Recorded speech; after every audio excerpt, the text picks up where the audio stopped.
Hi, my name's Nate Gratton. I'm a senior at Western Washington University in Dr. Ryder's lab. Today I'll be showing you how to self-assemble a monolayer of polystyrene spheres through the Langmuir-Blodgett Trough. So to get started, we're gonna need to first clean our substrates thoroughly so there aren't any contaminants on the surface that would inhibit self-assembly of our polystyrene sphere. If you're in another lab other than Dr. Ryder's, you should check in with your PI and make sure that you're following the right procedure, because this step in the fabrication process varies. You're doing 3 different 10-minute sonication steps. First one is in chloroform, the second is in nanopure water, and the third is in isopropanol. I apologize, the sonicator is very loud and it may disrupt the audio, but I just want to show you guys what it kind of looks like. Be warned for the headphone users, you've been warned. That's what it looks like. Yeah. While the glass is cleaning, I should also mention that removing all excess surfactants in your colloid is very important. If you don't remove excess surfactants, your nanoparticles or polystyrene spheres, they won't form or self-assemble into a uniform monolayer of polystyrene spheres at the interface. So how do you do this? Well, there are many different techniques, but the most common is through centrifuging. So what you do is you take your colloid that's, it's in a centrifuge tube, you centrifuge it for X amount of time until it forms a pellet. You remove the supernatant and then redisperse it in the same solvent it was in. After you've removed all the surfactant, it's time to put your polystyrene spheres in the correct dispersion medium. And what is the dispersion medium? For all my polystyrene users out there, it's going to be nanopure water and 200 proof ethanol in a 1-to-1 ratio. It's very important to add your nanopure water first, disperse the polystyrene spheres a little bit, and then add your ethanol. It's very important because if you add the ethanol first, your polystyrene spheres will aggregate and it ruins them. So yeah, keep that in mind. The weight percent of your nanoparticle or polystyrene sphere is also very, very important for monolayer self-assembly.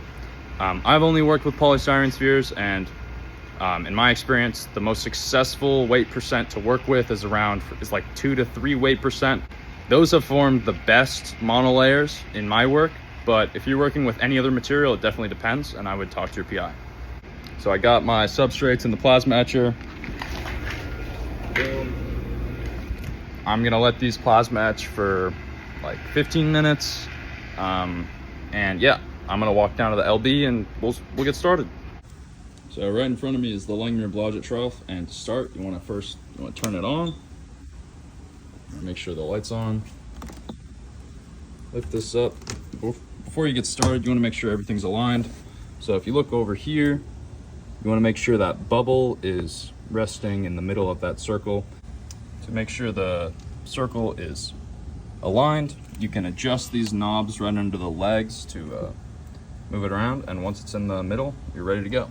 To clean the LB, all you're gonna be doing is taking this HPLC grade chloroform, and you're gonna be pouring it into the bath very carefully. You're gonna be doing this twice, and on the first step, take some Kim wipes, dump them in the chloroform, like so. You're gonna be cleaning these very carefully. I'm gonna take the camera off and clean them with 2 hands, because now that we've cleaned the bath twice, we're gonna let the chloroform evaporate. So you're gonna press this button and turn the fan on. And once all the excess chloroform is evaporated, we're gonna be adding 240 milliliters of nanopure water. So I went ahead and added the Wilhelmy plate, which is just a piece of paper, and you can find it in the Langmuir-Blodgett drawer. I'm now adding the nanopure water, and one important tip is to add it very, very carefully.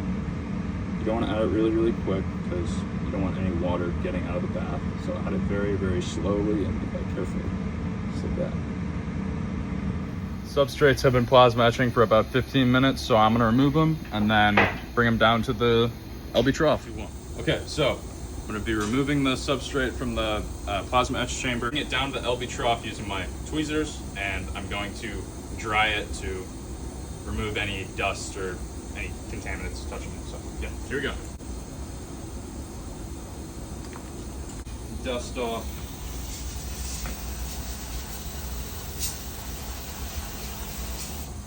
Okay, off to the LB. So now that we've cleaned the substrate, we're gonna be putting it into the LB trough, And this is very, it's pretty hard. You can only use your tweezers, you can't use your hands because if you touch it, then it contaminates the surface. So we're gonna go ahead and try and do this. First try.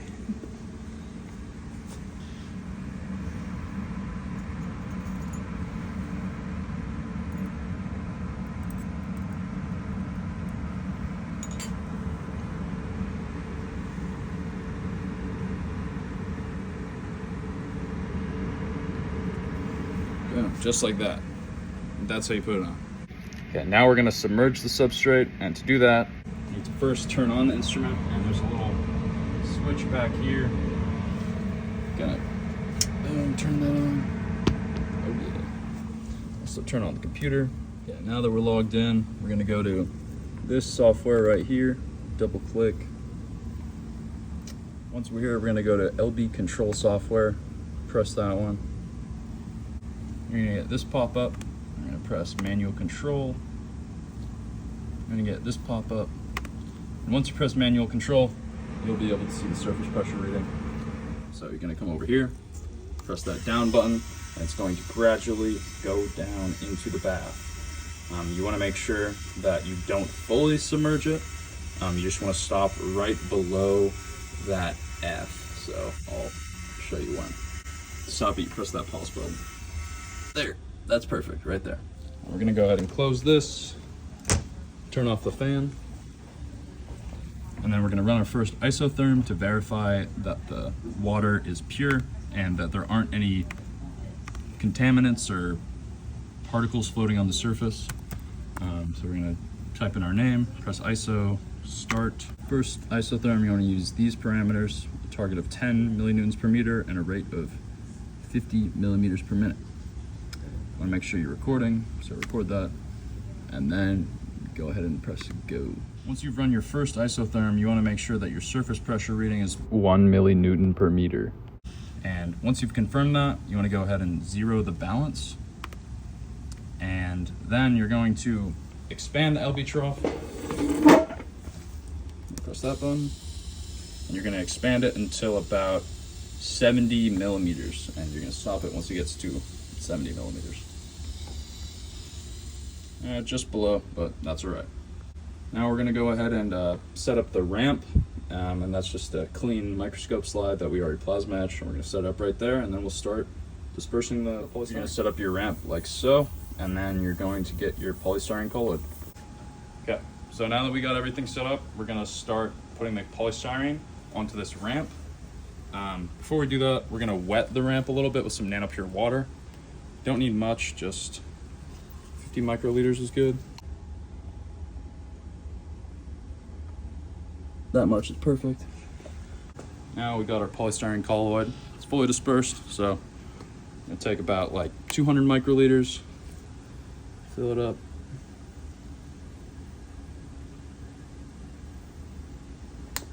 Now we're going to be adding the polystyrene dropwise onto the ramp, very, very carefully.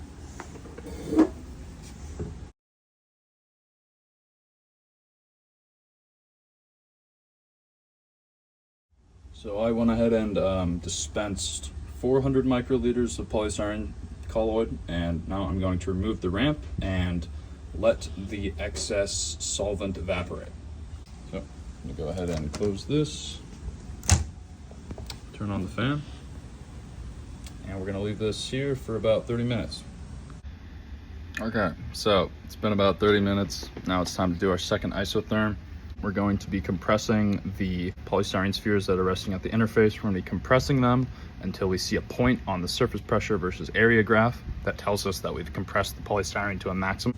So the rate and the target of your second isotherm are very important because that determines the quality of your film, especially the rate. Generally, the lower the rate at which you compress the polystyrene spheres or nanoparticles, the higher quality your film is. So I like to use a lower rate of about 1 millimeter per minute, but that really depends on your goals and what kind of film you want. We're gonna go ahead and close this. Make sure the fan is turned off. You can turn on the light if you want, doesn't really matter. And then we're gonna go ahead and press go. And now we're just gonna watch the surface pressure graph and make sure getting everything right, yeah.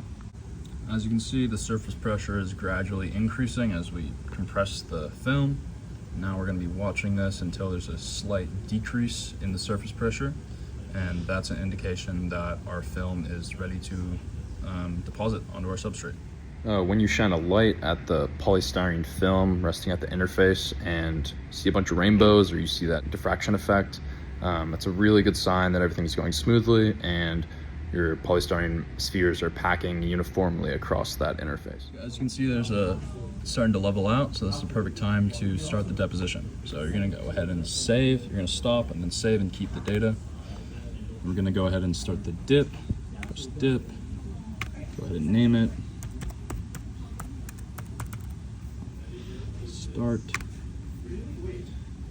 Our target is the maximum surface pressure that we noticed, so it's about 19.6.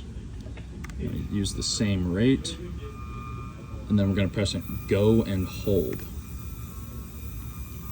So speed up 0.15 and then D1 up, and it's going.